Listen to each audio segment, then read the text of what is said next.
היי, קוראים לי רוני, אני מורה בתיכון ושחקן יוצר. הרבה עכשיו יפנו אליכם ונסו לשכנע אתכם בכל מיני דרכים יצירתיות ללכת להתחסן. חושבים שאתם קטין בשל, כלומר שאתם יכולים לקבל החלטות רפואיות על הגוף שלכם בלי לשאול את אבא ואמא. בגדול אני די מסכים עם זה, אני חושב שאתם בוגרים, אבל כדי לקבל החלטה מושכלת צריך לשמוע את שני הצדדים. אז אם אתם שואלים אותי, אני לא הייתי מתחסן. לא עד 2023, שאז אולי יהיה אישור רשמי של FDA. FDA זה גוף ממשלתי בארצות הברית שאחראי לבדוק תרופות חדשות, חיסונים ניסיוניים, אז הם עדיין לא אישרו את זה. נכון, יש היתר הפצה בחירום, שעל בסיסו הזריקו לכל המבוגרים. טוב, לא לכולם, אבל להרבה. את ההיתר הזה העריכו עד גיל 12, אחרי שעשו ניסוי על משהו כמו 2,000 ילדים, שמתוכם כ1,000 קיבלו פלסבו, שזה בעצם החיסון בכאילו, לא באמת, ועוד 1,000 שקיבלו את ה-mRNA, הדבר האמיתי שמוזרק לגוף. כמה מהילדים נאלצו להתאשפז, כמה נשארו נכים, כמה חוו תופעות לוואי מאוד לא נעימות, וכמה פשוט נעלמו מהמחקר, לא כל כך ברור לאן ולמה. אבל לרוב בסדר, בינתיים. חודשיים אחרי שסיימו את הניסוי הזה. אז למה 2023? טוב ששאלתם. כי ב-2023 הסתיים הניסוי של התרכיב הגנטי. כלומר, אנחנו בעיצומו של השלב השלישי בניסוי, שנקרא הפצה המונית. מ1,000 ילדים קופצים למיליונים, ואתם הילדים הראשונים בעולם שזוכים לבדוק אם זה בסדר. אז אם אנחנו נשפוט לפי המבוגרים, זה לא כל כך בסדר.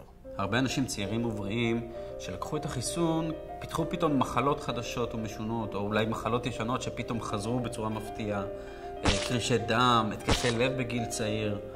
לבנות היו כל מיני דימומים שלא קשורים לווסת, כמה שנפטרו.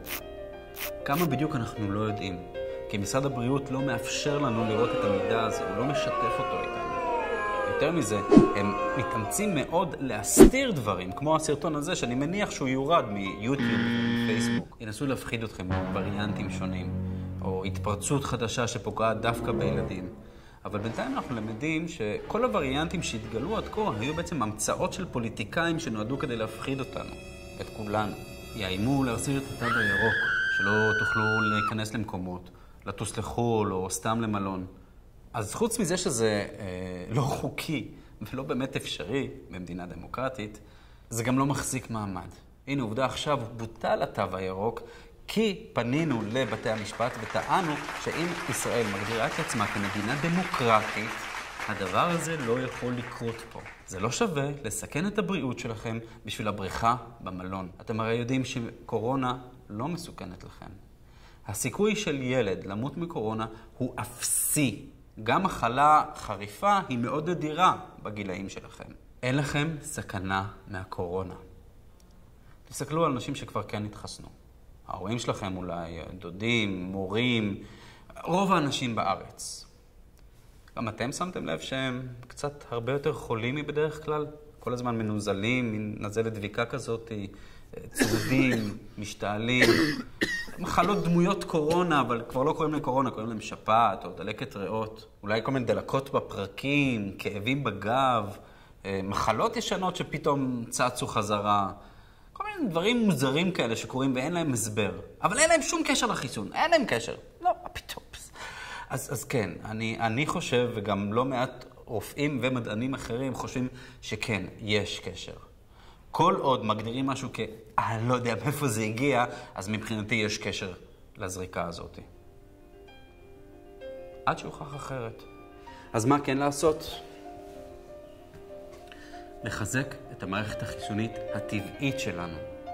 לבלות הרבה זמן בחוץ, לא יותר מדי כדי לא להישרף, אבל השמש בעצם גורמת לאור שלנו לייצר ויטמין D, שהוא מאוד מאוד חשוב כדי לעזור למערכת החיסון שלנו להילחם במחלות.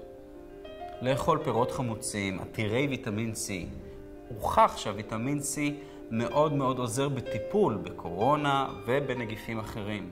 להקפיד על פעילות גופנית, לבלות ביחד, לשמוח, לצחוק, לאהוב, להתחבק. אלה דברים שהכי מחזקים את המערכת החיסונית הרגשית והפיזית, וזה הולך ביחד. ואלה בדיוק הדברים שמנעו מאיתנו בשנה וחצי האחרונות. זו תקופה קשה לכולנו, אבל אתם לפחות תהיו טובים אחד לשני.